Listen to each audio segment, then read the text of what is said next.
지난주일에는 우리가 고난의 보물상자라는 제목으로 욥기 41장에서 42장의 말씀을 선포했습니다. 한 주간도 나의 고난의 보물상자를 열며 사셨는지요? 오늘은 영혼의 해부학이라는 제목으로 시편의 서론 특별 계시를 선포하고자 합니다.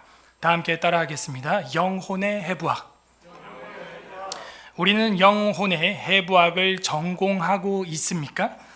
해부학은 생명체를 이루고 있는 구조물, 세포, 장기, 조직, 계통의 생김새를 크기, 위치, 그 위치와의 관계의 상대적인 기능 등을 전체적으로 연구하는 학문으로 의학에 전공하는 데 있어서는 필수적인 기초학문입니다. 이것이 해부학입니다. 필수적인 기초학문. 오늘부터 듣게 될 시편 대화 설교는 성도의 찬양과 신앙생활의 필수적인 기초 학문이 됩니다. 그러므로 시편이야말로 우리 육체의 해부학이 아니라 영혼의 해부학이 되는 것입니다. 부디 시편 설교를 통해서 우리 영혼의 사계절을 분별하고 준비하는 저와 성도님들 되시기를 주님의 이름으로 소망합니다. 시편 서론을 오늘은 할 거고요. 다음 주부터는 시편 1편부터 대화 설교를 진행해 나가겠습니다. 우리의 신앙에서는 지정의가 중요하고 그 순서 또한 중요하다고 강조하였습니다. 시편은 그 중에서 정적인 부분을 강조하고 있습니다. 정, 감정할 때 정이에요. 지정의 할 때 지는 지성, 지식, 정은 감정, 의는 의지, 행동. 물론 의지도 그 마음에 먹어야 나오는 게 의지입니다. 그 중에서 시편은 대다수가 정적인 부분을 다루고 있어요. 감정적인 부분, 탄원시, 감사시, 기쁨시, 그죠? 저주시, 여호와 하나님께 올려드리는 찬송시, 간구하는 기도시, 이러한 것들로 다양한 시를 가지고 있습니다. 그러므로 시편은 성도의 신앙 감정의 결정체라고 할 수 있습니다. 그래서 신앙생활하면서 나의 이 감정을 어떻게 신앙적으로 승화시킬 것이냐, 내 신앙의 사계절, 희노애락, 이거를 어떻게 보낼 것이냐를 시편을 보고 결정하면 성경적이라는 거예요. 여기서 유의해야 할 것은 시편은 감정 유의를 위한 뮤직이 아니라는 것입니다. 시편은 철저히 지성인 구약의 율법서와 예언서와 역사서를 기반으로 하고 나서야 이 감정적인 시가 나온다는 것이죠. 그래서 우리가 율법서, 역사서, 예언서를 다 공부하고 나서 마지막에 시가서를 하는 것입니다. 우리의 감정은 먼저 올바른 팩트, 지성을 가지고 감정을 먹어야 돼요. 감정부터 갖게 되면은 정확도가 떨어져요. 정확도가 떨어져요. 그리고 지식만 가지고 있고 감정을 표출하지 못하면 차가워지기 쉬워요. 이 양극단에 우리가 빠지면 안 됩니다. 정확도가 떨어지거나 지식만 가지고 따뜻함을 유지하지 못하는 차가움에 빠지거나 해서는 안 돼요. 그래서 우리가 역사서, 율법서, 예언서 하고 마지막에 시가서를 하는 거예요. 올바른 감정생활, 올바른 내용원의 해부학, 그게 시가서가 보여주는 것입니다. 감정 조정을 지성에 기반해서 하지 못하면은 잘못된 감성이 표출되고 그 잘못된 감성은 자신뿐만 아니라 타인들의 육체와 영혼에도 손상을 주는 칼이 돼요. 그 감정은. 그래서 존 칼빈은 이 시편을 하고 교회에서 음악을 할 때는 품이 있을 것, 그리고 간결할 것을 요구했고 교회 음악에 대한 자신의 철학과 신학으로 삼았습니다. 품위가 있어야 돼요. 가벼우면 안 돼요. 간결해야 됩니다. 음과 박자가 간결해야 돼요. 또한 그는 교회의 예배 음악은 하나님의 말씀, 즉 성경에 대한 그의 철저한 순종에서 비롯된 것임을 밝혔어요. 교회 음악은 성경에 대한 순종에서 이루어져야 돼요. 허영심과 욕심에 차 있는 인간의 음악에 대한 오용의 위험성과 가능성을 제한해야 한다라고 주장을 했습니다. 그냥 감정 유의를 하려면 세상에 더 감미로운 음악이 많다는 거예요. 이거는 어거스틴이라고 하는 교부도 똑같이 주장한 신학입니다. 그러므로 개혁주의 장로교회, 우리 서울 에스라교회는 당연히 음악을 하거나 교회 예배 음악을 할 때 품위 있고 간결하고 허영심과 욕심의 기교에 찬 음악이 아니라 그 오용에서 벗어나 우리가 하나님 앞에 거룩한 음악을 해야 한다는 것이죠. 구별된 음악이 거룩한 음악이에요. 그리고 음악은 가볍거나 경박해서도 안 되며 권위와 위엄을 지니고 있어야 하고 온건한 것으로 절제되어야 한다라고 했습니다. 또 교회 음악은 단지 감미롭게만 작곡되어서도 안 되고 노래를 부르는 동안에 사람의 마음에서 최상의 것은 음악 멜로디가 아니라 무엇이 노래되고 있는지가 중요하고 가사에 비중을 두어야 한다라고 이야기를 했어요. 가사에 비중을 두고 있어야 한다는 것이죠. 그래서 존 칼빈은 시편을 영혼의 해부학이다라고 했습니다. 내가 무엇을 노래하고 있는가? 시인의 이 감정, 하나님의 이 계시, 희노애락, 영혼의 사계절, 지금은 봄, 여름, 가을, 겨울, 이걸 노래하고 있구나. 요즘 제가 많이 참 터져 나오는 시편이 3편입니다. 그래서 이따 끝나고 부를 건데, 오 주님 어찌해 나의 대적들이 그렇게 많은지요. 나를 대적하여 일어나 치는 자 참 많고 많습니다. 저 많은 사람이 나에게 말하길 주 하나님의 도움 받지 못한다네. 하나님 도우심 받지를 못한다네 하면서 조롱하는 거예요. 어찌 대적이 그렇게 많은지. 오늘 아까 불렀던 56편에도 그런 논조가 나와요. 원수들이 막 일어나서 나를 괴롭힙니다. 그래서 우리의 삶의 사계절에 적절한 시편은 우리 영혼을 치료해줘요. 심지어 탄원시, 원망시가 있는데 저주시도 있어요. 자세히 보면 그것은 하나님께 불평불만하는 시가 아니라 하나님을 의지하고 이 불공평함을 하나님이 해결할 수 있다는 기도예요. 오히려 하나님께 불평불만이 아니라 하나님만이 공평하신 분이라고 찬양하는 거예요. 그게 탄원시예요. 저주시예요. 우리 영혼의 해부학이에요. 필수적인 기초학문이에요. 성도들의 마음속을 샅샅이 살펴서 노래할 수 있다는 것입니다. 그런데 세계교회는 이걸 버렸어요. 특히 한국교회는 시편을 집어 던졌어요. 올바른 감정과 지정의가 없어요. 초대교회 교부 모세스티아의 데오도르라는 사람은 대부분 사람들이 성경에 대해서 아는 것이 아무것도 없다. 그죠? 성경 전체를 가르치는 교회도 없죠. 그러나 그나마 시편만큼은 사람들이 노래를 하고 마음에 새기고 이들이 길거리에서, 집에서, 시장에서, 차에서, 마차 위에서 돌아다니면서 흥얼흥얼 부른다는 거예요. 그들은 시편을 낭송할 때마다 하나님의 음률이 그들의 마음을 치료하고 소생케 한다는 것을 느낀다 라고 데오도르는 기록하고 있습니다. 그만큼 노래는 강력한 거예요. TV 프로그램 중에서도 어떤 프로그램이 시청률이 높은가? OST, 오리지널 사운드 트랙이라고 하는 그 음악이 좋은 영화, 드라마, 그리고 그 음악을 다루는 프로그램들, 그런 것들이 대중들의 마음을 사로잡는 거예요.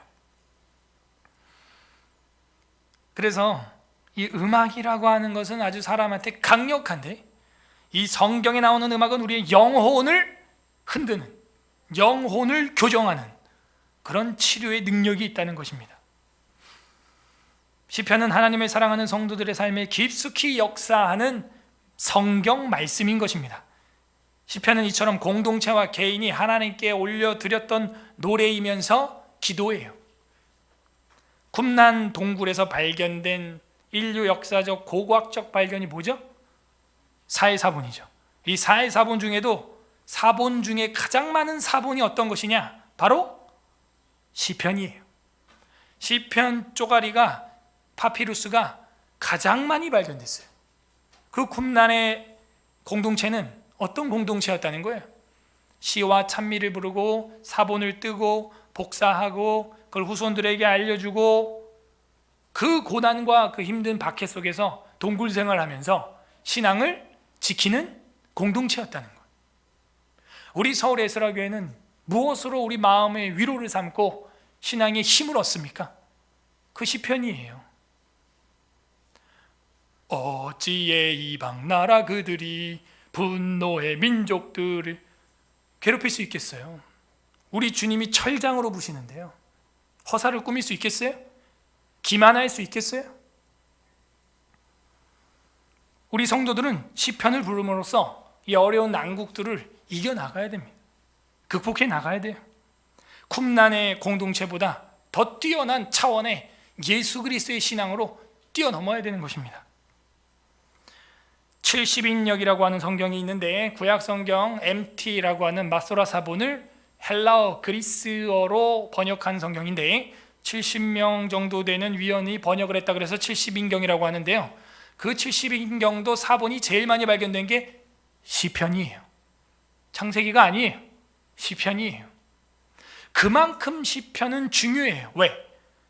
우리가 무엇을 노래하고 있는지를 명확히 보여주거든요. 이같이 성도라면 시편을 사랑합니다. 구약시대 신약시대 할 거 없이 시편을 사랑합니다. 성경에서 지면의 할애가 가장 많은 것도 시편이에요. 가장 많은 챕터를 가지고 있는 것도 시편이에요. 성경을 가운데를 딱 열어도 시편이 나와요. 가장 긴 절을 가지고 있는 것도 119편 시편이에요. 174절까지인가 있죠? 6절까지인가? 시편이야말로 가장 긴 시, 가장 긴 계시, 가장 긴 하나님의 사랑의 편지, 이게 시편이에요. 176절까지 있네요. 자, 저자는 누구인가? 다양해요. 시편 중 가장 오래된 것은 모세의 시입니다. 지금으로부터 3,500년 전의 시가 지금도 우리한테 전승되고 있어요. 이거는 셰익스피어나 빅토르 위고나 아니면 어떤 유명한 사람의 시와는 이거는 상대가 안 돼요. 뭐 윤동주나 우리나라 뭐 시인들 뭐 상대가 안 돼요. 100년, 200년 된 시가 아니에요. 이거는 3,500년 전 시예요. 그 모세의 시도 있고 다윗의 시도 있고 솔로몬, 지혜의 솔로몬의 시도 있고 고라의 후손들, 아삽의 후손들의 시도 있고 다양한 저자들이 등장을 하게 되는데 대체로 왕궁의 기록자들이 전체적으로 흩어져 있다 하는 것이죠. 그러므로 이 시편을 전체적으로 관찰해 볼 때는 왕궁에서 불려지는 노래다, 로얄 에듀케이션 뮤직이다, 이거는 왕실에서 불려지는 교육되는 음악이다 하는 걸 알 수가 있어요. 이런 왕족들의 시가 시편 전체에 흩어져 있고 신약 시대의 왕 예수 그리스도 메시아 왕의 도래를 예언하고 있다.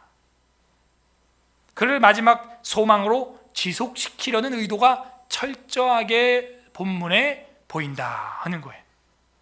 아, 철저하게 왕에 관련된 시구나, 왕에 관련된 성경 계시구나 라는 것을 알 수가 있습니다.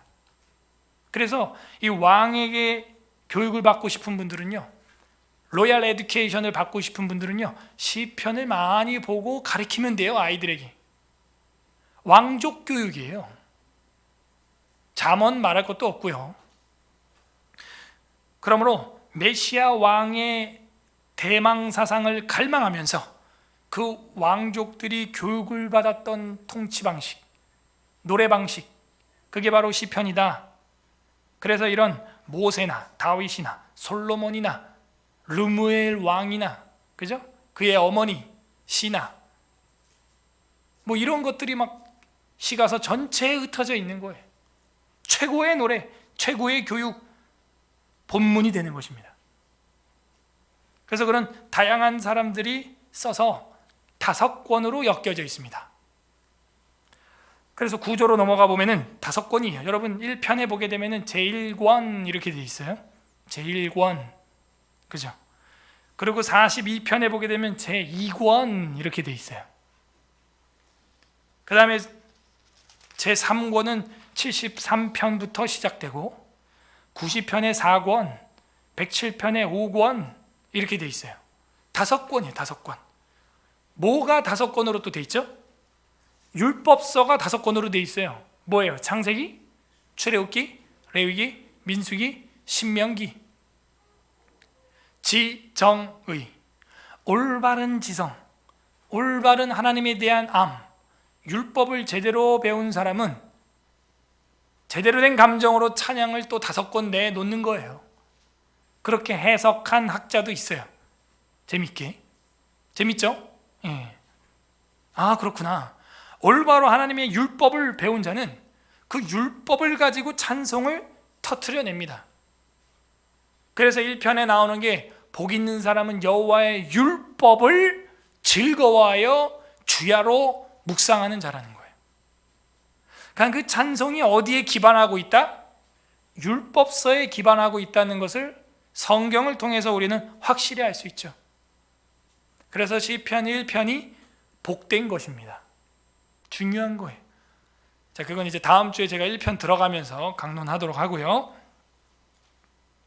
그러므로 이런 다양한 저자들이 시편을 기록하면서 메시아 왕 도래를 갈망했다.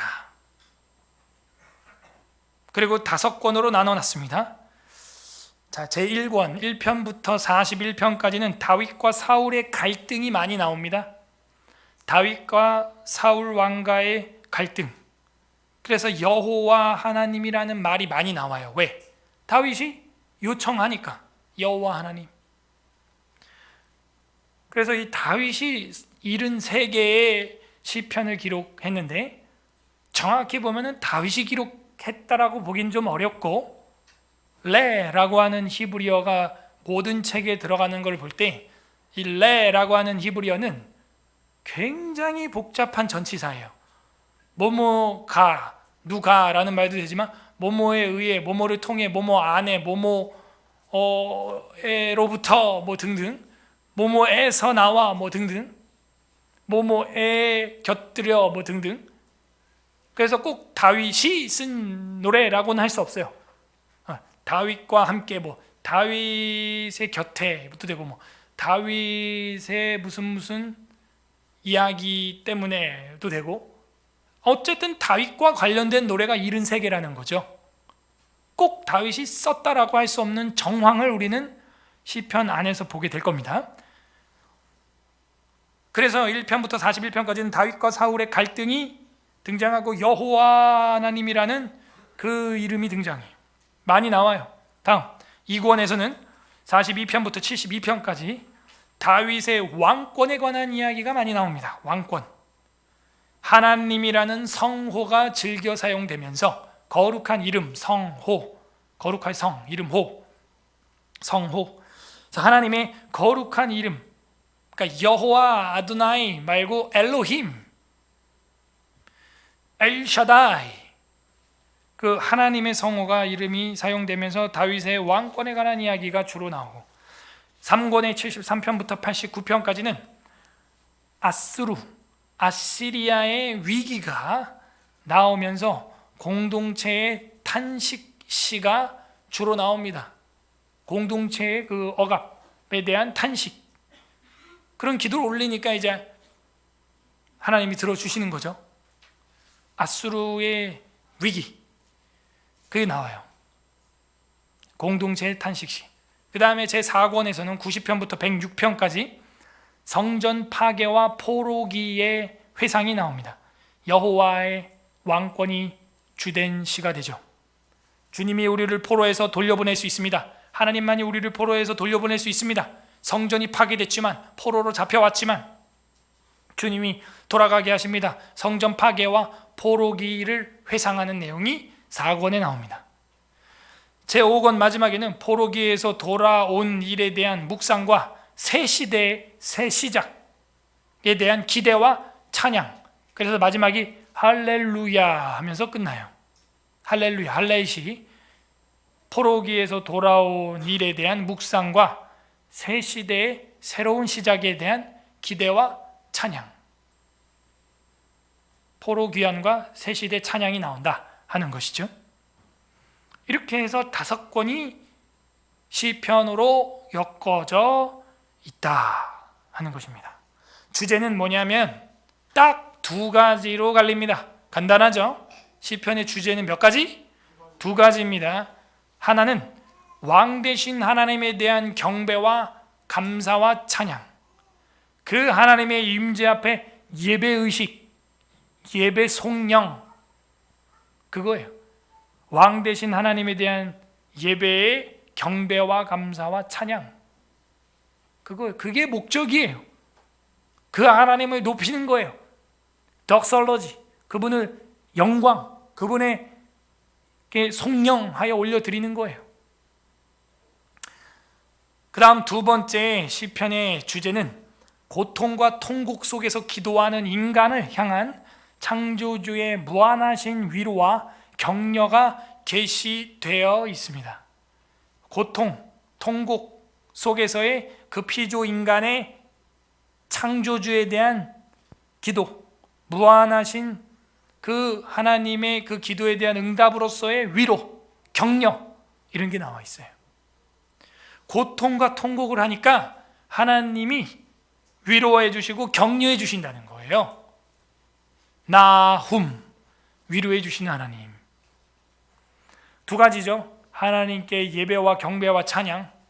그 다음은 하나님이 우리를 향한 위로와 격려. 그래서 시편의 탄식은 단순한 불평불만이 아니라고 했어요. 하나님에 대한 신뢰와 믿음에 대한 표현이에요. 하나님만이 공평한 분이라고 노래하는 거예요. 여기서 우리는 생각할 것이 불평을 공평으로 노래할 줄 아는구나. 민수기에도 보면은 우물물 때문에 고생하던 이스라엘 백성들이 짜증을 내니까 불뱀이 나와서 물었고, 노래를 하니까 우물이 터졌어요. 삼손도 에낙 고래에서 고래고래 소리를 지르고 하니까 물이 터졌어요. 하나님에 대해서 노래하니까 오히려 샘물이 터져 나와요. 이런 일들을 우리가 경험해야 될 줄로 믿습니다. 억울하고 힘들고 힘들 때 그렇게 해야 돼요. 지금이 저는 좀 그런 시기 아닌가. 지금 뭐 특출나게 예배를 드리지 말라, 모이지 말라. 아까도 공무원이 3명이나 와서 저한테 들러붙어서 막 짜증을 내고 막 승질을 내는데, 제가 더 승질 잘 내거든요. 지금은 코로나 사회적 거리두기 2단계예요. 2단계는 저번에 우리 밥 먹지 말라 한 거 그겁니다. 똑같아요. 그거예요. 그리고 오늘 아침에도 10시 5분에 문자가 왔는데 마스크 쓰고 손소독하고 거리 둬라, 그렇게 나왔어요. 그렇게 하면 돼요. 협조해달라고 그러길래 알았다고 협조해드리겠다고. 그런데도 계속 저한테 드드드드 볶아요. 성도들 다 집에 보내라고. 그 성도들이 집에 가는 건 자기 발로 왔다 갔다 하는 거고, 내가 그 사람들 자유의지까지 내가 어떻게 할 수 있냐. 난 어젯밤에도 공지했다. 교회 단톡방에다가 유튜브로 온라인 예배 한다고. 그거 보는 사람, 시청할 사람 시청할 거고, 올 사람 올 거지. 내가 그 사람들 뇌에 들어가서 집에 가라 할 거냐. 오늘 방송을 하려면 내가 강단에 올라와야 되고, 방송 기술자도 와야 되고, 그 예배하고 방송하려는데 사람들 와서 예배 드리면 예배 드리는 거지. 그랬더니 이러시면 밑에 이거 300만 원 알겠다고. 300만 원 내야 되는 법적인 조항이 있으면 가져오면 내가 내겠다고. 그러면 그랬더니 막 승질을 내고 그래갖고 제가 한번 저도 좀 톤을 높였어요. 그래서 제가 찬양 더 하라고 한 거예요. 제가 진정하고 올라오려고. 계속 막 하길래 제가 아니 무슨 공무원이 이렇게 고압적인 자세로 그 동민한테 구민한테 대하냐고. 그랬더니 움찔해요. 그 들어오실 때 열 체크하고 밖에 사인 하셨냐고. 2번 움찔합니다. 지금 여기 CCTV 다 녹화되고 있다고. 그건 아시라고. 본인들도 사인 안 하고요. 연락처 안 적어. 그러니까 이게 싸우자면은 말이 안 돼요. 제가 말하죠. 올바른 지성에 의한 감성이 나와야 되는데 언제 저를 봤다고 보자마자 막 악을 써요. 막. 그래서 왜 진정하시라고 해서 이렇게 해달래. 알겠다고, 협조하겠다고. 계속 얘기해요. 협조하겠다는데 왜 그러시냐고. 한 명 또 내려왔어. 협조하겠다는데 이런다고. 그러니까 나가요.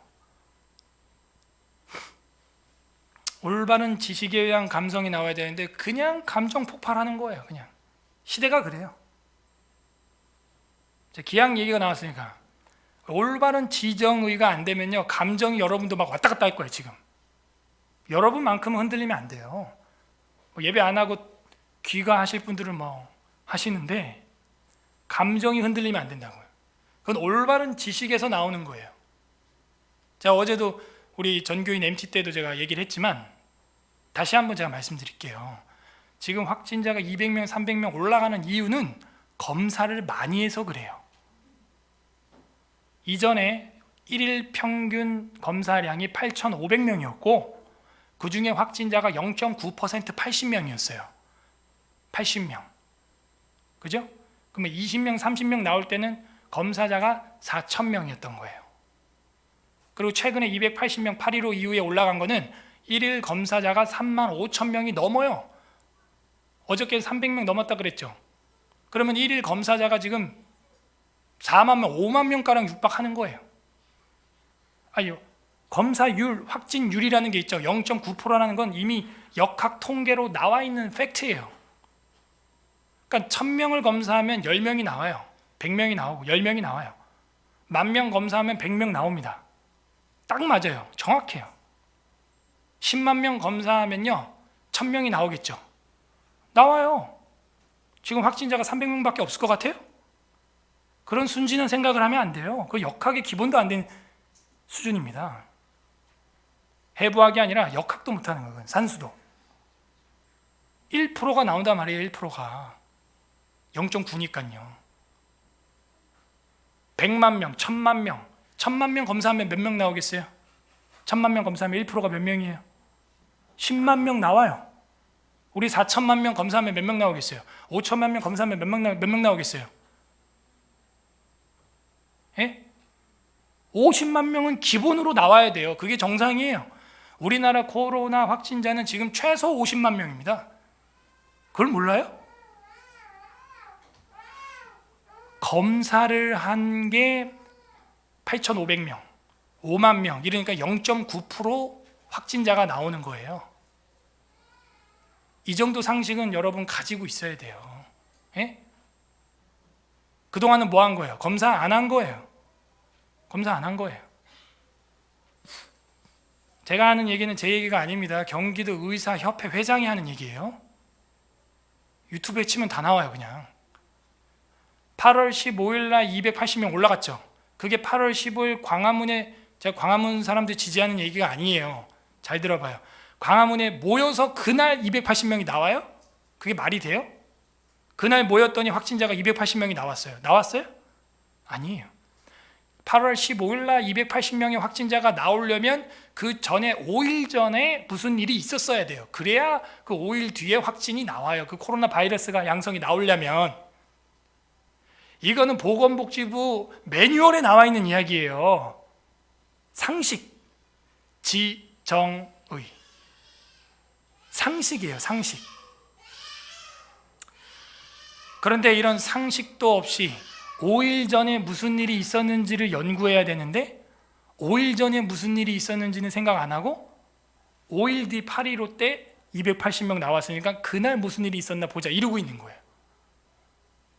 역학의 매뉴얼에도 안 맞는 짓을 자기들이 만들어 놓고 자기들 매뉴얼대로 안 해요. 그리고 그날 광화문에 모인 사람 100만 명이에요. 그리고 그 사람만 있는 게 아니에요. 그 전모 목사랑 그 광복절 그것 때문에 모인 어르신들뿐만 아니라 그 앞에서는 민노총 데모가 수백 명이 모여서 또 했어요. 그 사람들 이야기는 뉴스에 안 나와요. 같은 날 해운대에는 100만 명의 인파가 피서를 즐겼습니다. 마스크도 안 하고 빨개 벗고. 어쩔래요?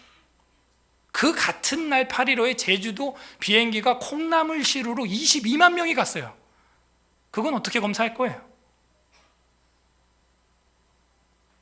제가 늘 얘기하지만 제가 전공이 미디어라서 하는 얘기가 아니라 매체에 지배당하지 말고 매체를 점령하세요. 매체는 심리학이에요. 그나마 대한민국 매체는 올해도 전 세계에서 꼴등했어요. 신뢰도 꼴등. 50여 개국 국가 중에 우리나라 매체가 꼴등했어. 올해도 또 5년 연속입니다. 깨어있으라. 이렇게 돼서 누가 유익을 보는지는 여러분이 판단해요. 제 입으로는 얘기하고 싶지 않아요. 그래서 이런 올바른 지식, 올바른 팩트, 매뉴얼, 보건 매뉴얼, 정보. 여러분, 우리가 때로 광화문 가도요, 검사 받을 수 없어요. 원래 매뉴얼대로 하면 누가 강제 검사를 받을 수 있느냐? 확진자와 마주하고 마스크 벗고 이야기를 10분 이상 했을 때 강제 검사를 한다가 매뉴얼이에요. 저랑 여러분 때로 가서 빌면서 검사해달라도 안 해줘. 왜? 한 명 검사하는데 20만 원이에요. 키트가. 안 해줘요, 그거. 한번 해주면 고맙고, 그럼 국가 예산으로 나도 한번 세금 혜택 보고, 그럼. 그러나 우리는 방역을 철저히 지켜야죠. 그렇게 해서는 안 되겠죠. 철저히 지켜야죠, 방역을. 그래서 이 지정의라는 부분이요, 처음에 그 지식에서 무너지고 매뉴얼에서, 율법에서 무너지면요, 그 뒤에 감정이라고 하는 건요, 이거는 아무것도 아닌 거예요. 진짜 아무것도. 우리 아이들이 이 감정 컨트롤이 안 되는 이유는 아직 지식이나 지성이 미성숙했기 때문이죠. 성숙하게 되고 지식과 지성을 갖게 되면 우리 아이들도 나중에는 우리보다 더 감정을 잘 다스리는 사람이 될 수도 있어요. 그러므로 이 시편에 나오는 통곡과 고통과 탄원과 하나님에 대한 간구와 호소와 타인에 대한 악인에 대한 저주도 나와요. 뭐라 그러냐? 주님, 저 경건하지 않은 자가 경건한 자를 치나이다. 이 탄원과 호소를 들어주시옵소서. 들어주시옵소서. 경건하지 아니한 자가 경건을 탄압하나이다. 계속 와가지고 저한테 강단에 올라가서 성도들 집에 보내래. 그러면 저 전철에 버스에 그 100명 수백 명 모여 있는 거는 왜 안 보내? 중단해, 빨리. 해수욕장에 100만 명 왜 검사 안 해? 22만 명 제주도 왜 검사 안 해요? 올바른 지성에서 나오는 감성이 공유가 안 되는, 공유가. 그렇기 때문에 시편이 두꺼워지는 거예요. 다윗도 또 시인들이 이 답답함을 공평하신 하나님만 재판할 수 있다는 거예요. 저도 고민을 많이 합니다. 예배를 제가 공식적으로 폐쇄를 해야 되는가? 그게 지금 하나님 뜻인가? 일제 신사참배에도 그렇게 안 했어요, 우리가. 북한을 위해서 아까도 우리 옥집사님 기도했지만 북한의 그 헌법대로 안 하고 지하에서 예배하는 사람들이 있어요. 그러니까 우리는 누구 통치를 받는 거예요? 하나님의 율법의 통치를 받는 거예요. 하나님의 율법의 통치를 받는 거예요. 우리는 하나님 나라의 시민이에요. 우리는 대한민국 시민 이전에 하나님 나라의 시민이에요. 왠 줄 알아요? 우리는 대한민국이 공산주의가 돼도 하나님을 믿을 거니까. 그래서 우리는 하나님의 통치가 우선이에요. 그 헌법 정신을 기반으로 만든 게 리퍼블릭 코리아라는 거예요. 리퍼블릭 뜻이 뭐예요? 입법, 사법, 행정을 분리하여 견제하고 법제화한다는 거예요. 거기 제일 처음이 뭐예요? 양심의 자유, 신앙의 자유예요.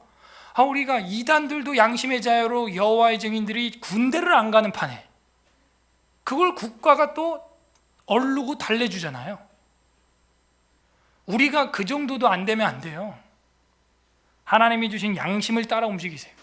신앙을 따라 움직이세요. 그게 하나님이 주신 거예요. 우리는 멍에를 매지 않습니다. 그 양심을 거스르는 게 죄예요. 오히려 지식에 기반한 감정, 우리는 이걸 굉장히 조심해야 됩니다. 그래서 여러분도 감정이 이제 일어났을 때 나의 감정은 뭐에 근거한 것일까? 그래서 아까도 여기 엎드려서 계속 기도하면서도 제가 고민을 하는 거예요. 과연 하나님 뜻이 그런 건가? 그냥 다 교회 문 닫는 거? 전 육체적으로 편해요. 그러면 정말 그게 하나님 뜻인가? 회개는 나와요. 우리가 또 예배를 얼마나 사모하지 못했던가. 회개는 나옵니다. 이렇게 모이기를 패하는 습관이 우리한테 얼마나 컸던가. 이 한번 모여서 하나님을 이 영광스럽게 노래하며 예배할 수 있는 이 자유가 얼마나 귀한가. 다시 한번 소중하게 귀중하게 생각하게 되는 그런 마음이 일어나요. 저는. 그리고 역사를 저는 되돌려봐요. 자발적으로 우리가 교회 예배를 폐쇄한 적이 기독교 2000년사에 있었던가? 로마가 법제화하여 기독교를 박해할 때도 기독교인들은 카타콤이라고 하는 지하실에서 목숨 걸고 예배드렸는데, 올바른 지식에 기반한 예배 과연 우린 드리고 있는가? 다니엘도 왕이 조서에 도장 찍은 헌법을 법령을 알고도 하루에 한 번, 일주일에 한 번도 아니고 하루에 3번씩 예배하였는데 사자굴에 들어갈지언정 하물며 이 상식에도 통하지 않는 코로나 감기로 인하여 신종 플루 감기로 인하여 이렇게까지 우리가 해야 하는가? 이렇게까지 우리가 해야 하는가? 정말 고민이 많이 돼요. 여러분도 고민하세요. 코로나가 감기가 아니면 뭔지 저한테 알려주세요. 코로나라고 하는 것 자체가 감기예요. 감기. 코로나, 메르스 코로나, 신종 플루 코로나, 사스 코로나, 그게 학명입니다. 이거는 뭐예요? 뉴 코로나 19, 처음 봤다 이거예요. 신종이라는 거예요. 그런데 왜 이 신종은 애들은 또 안 걸리는가? 왜 애들은 한 명도 안 죽는가? 왜 애들은 걸리는 게 뉴스에 한 명도 안 나오는가? 좀 여러 가지 질문을 해봐요. 스스로 좋은 아이디어가 있으면 얘기해 주세요.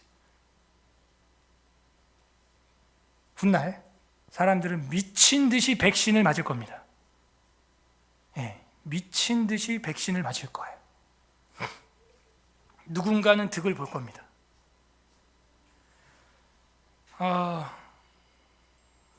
마음에 있는 게 입으로 나왔네요. 우리의 탄식과 불평과 호소와 신뢰와 믿음, 하나님 앞에 지금 우리가 올려드려야 됩니다. 그리고 하나님의 정의와 하나님의 앞에 우리가 예배하는 예배의 삶 돌아봐야 됩니다. 자, 좀 빠르게 나가겠습니다. 서론인데 역사적으로 한번 살펴볼게요. 이게 오늘의 저의 본론입니다. 그러므로 시편은 기독교 전통에 막대한 영향을 미쳤다는 것을 충분히 유추할 수가 있습니다. 우리가 매주 낭독하는 교동문도 어땠어요? 대부분이 시편이라는 것을 우리가 알 수가 있습니다. 그러므로 우리의 예배는 지정의의 복합체가 되어야 합니다. 시편에서 가장 오래된 시편이 시편 모세 시편이죠. 그 90편, 모세는 3500년 전의 인물이고 그때부터 시편을 썼다고 한다면 약 2000년간 집필된 문학들이, 시들이, 찬양들이 모여있는 최고의 고전 중의 고전이라고 할 수 있습니다. 그 역사적으로 우리가 발견할 수 있는 거예요. 이스라엘의 초대 왕인 사울은 다윗을 시기 질투하고 교만하다가 악령이 들려서 고통하고 있었습니다. 그때 그를 자유케 한 것은 다윗의 수군과 비파와 노래였어요. 다윗이 시편에 가장 많은 영향을 끼쳤다는 걸 우리는 모두에 배웠습니다. 그때 음악이 무엇이겠어요? 악령을 쫓아낸 음악이 뭐겠어요? 바로 시편입니다. 그래서 여러분이 어둠에 눌려 있거나 마음이 답답할 때, 이유를 모르고 뭔가 내가 악령의 귀신에 눌려 있을 것 같을 때 시편을 주구장창 부르세요. 악령이 떠나갑니다. 시편의 대다수가 다윗과 연관된 시들입니다.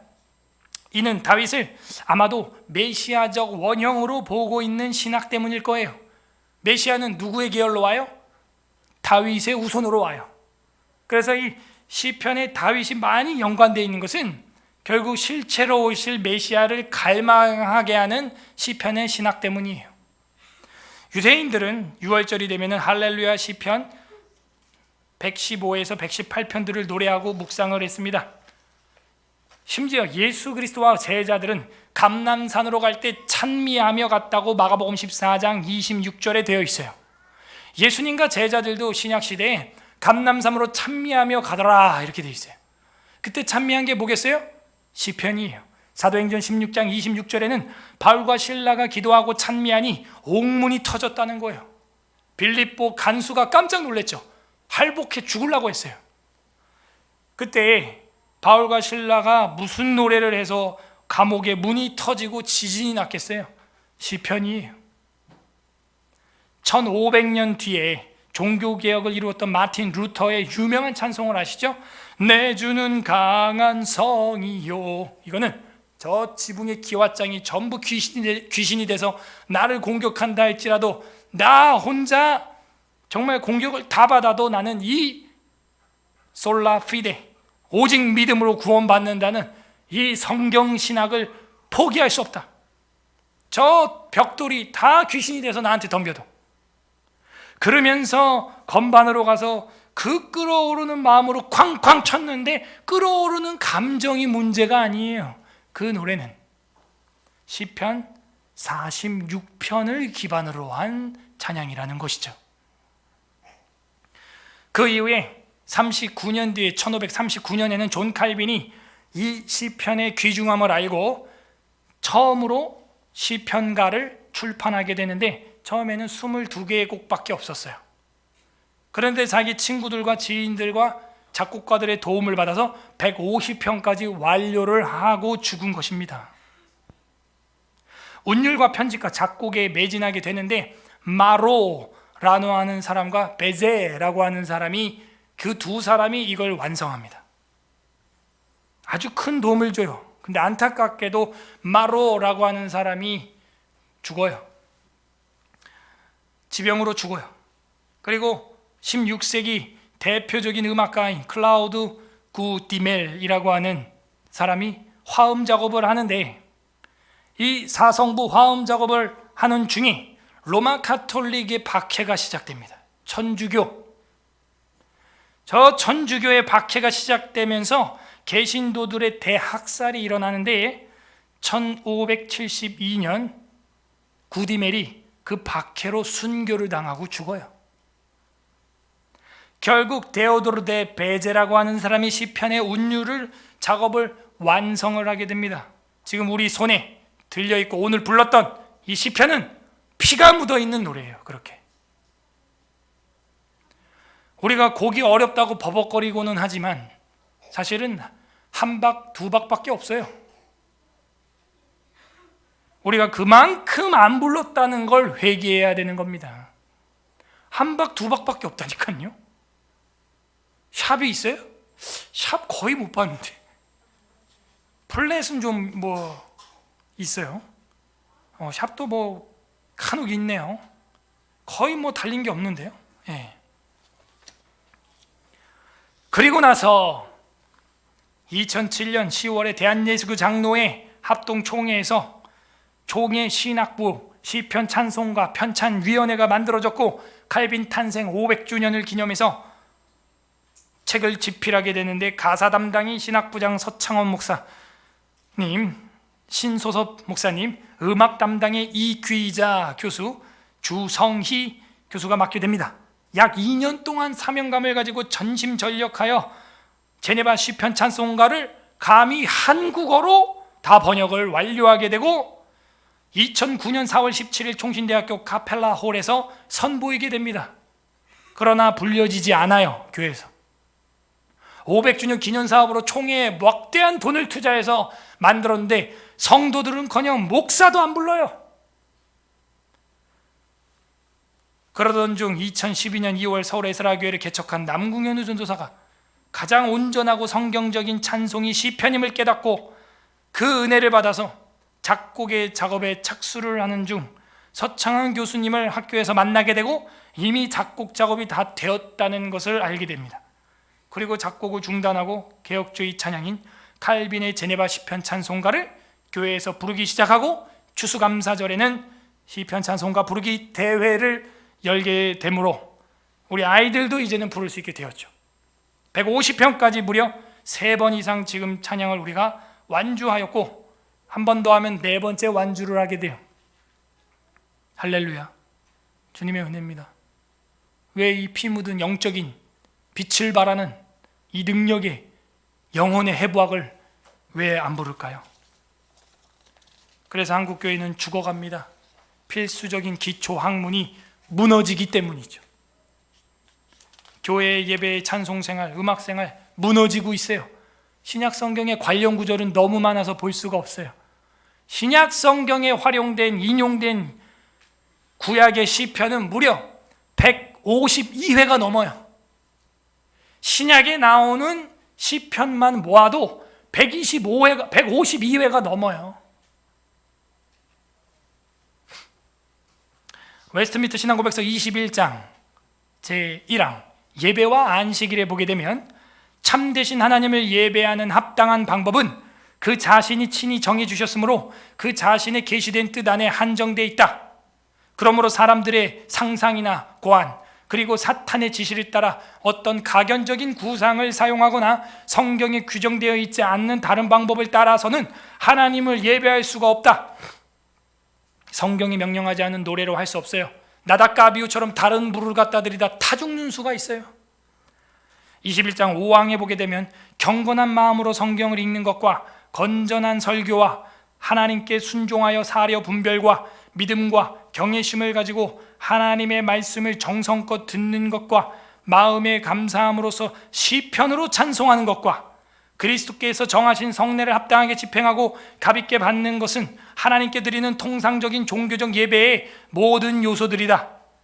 시편으로 찬송하는 게 통상적이고 상식적이고 일반적인 예배의 요소인데 우리 한국교회는 어쩌다가 이거를 통째로 부르지 않게 된 거예요. 오늘 어떤 하나님의 마음이 나와 있습니까? 우리의 필수적인 해부학, 영혼의 기초 튼튼해지기를 바라는 아버지의 마음. 병 걸린 자에게는 의사가 쓸데있는 게 아니냐라고 말하는 그 아버지의 마음이 나와 있는 거예요. 병 걸렸어요. 시편을 처방받아야 됩니다. 특히 시편 119편 말씀의 시편 119예요. 119. 각자 적용을 해보시기 바랍니다. 이스라엘의 종교 축제에 시가가 많이 사용되었습니다. 특히 가을 추수나 신년 6월절 때는 많이 불려졌습니다. 우리도 가을에 추수감사절 당연히 시편 찬송가 부르기 대회 지금부터 준비해야 합니다.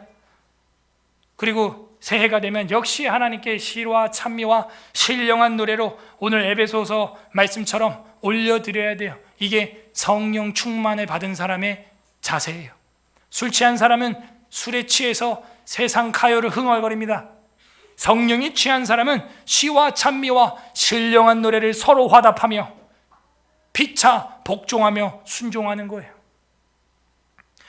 끝맺습니다. 예수 그리스도의 개혁 정신을 이어받은 수많은 순교자들의 육체가 그의 믿음을 지키기 위해서 불에 휩싸이거나 고문을 당하거나 목에 칼이 들어오는 경우가 많았습니다. 그들의 마지막 호흡이 끊길 때 가장 많이 부른 노래는 가요가 아니에요. 바로 성경 찬송인 시편이었어요.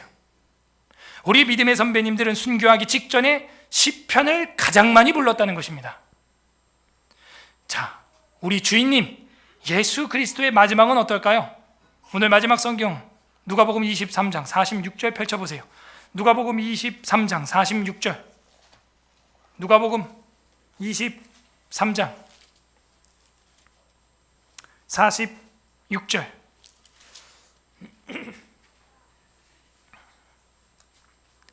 139페이지 신약성경 139 누가복음 23장 46절 합독합니다. 시작. 예수께서 큰 소리를 불러 이르시되 아버지 내 영혼을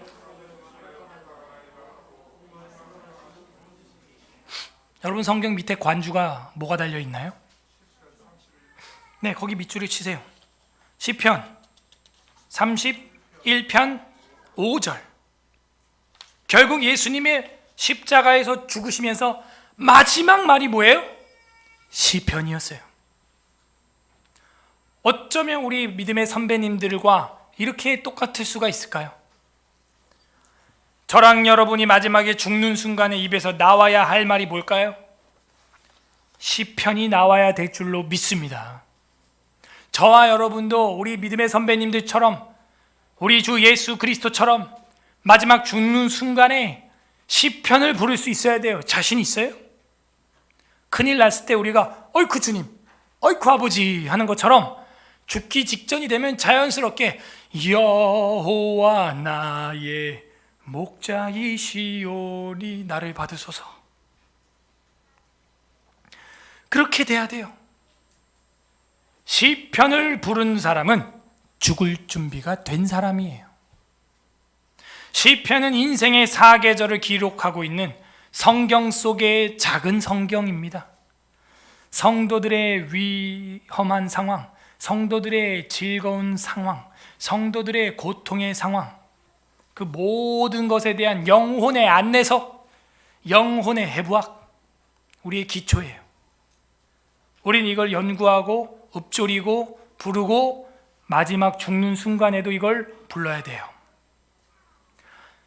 부디 오늘 말씀을 날마다 묵상함으로 시편을 사랑하고 사모하며 죽는 그 순간까지 숨을 다하는 그 순간 신령한 노래를 부르는 저와 여러분 되기를 주님의 이름으로 간절히 소망합니다. 아멘. 우리는 영혼의 해부학을 전공하고 있습니까?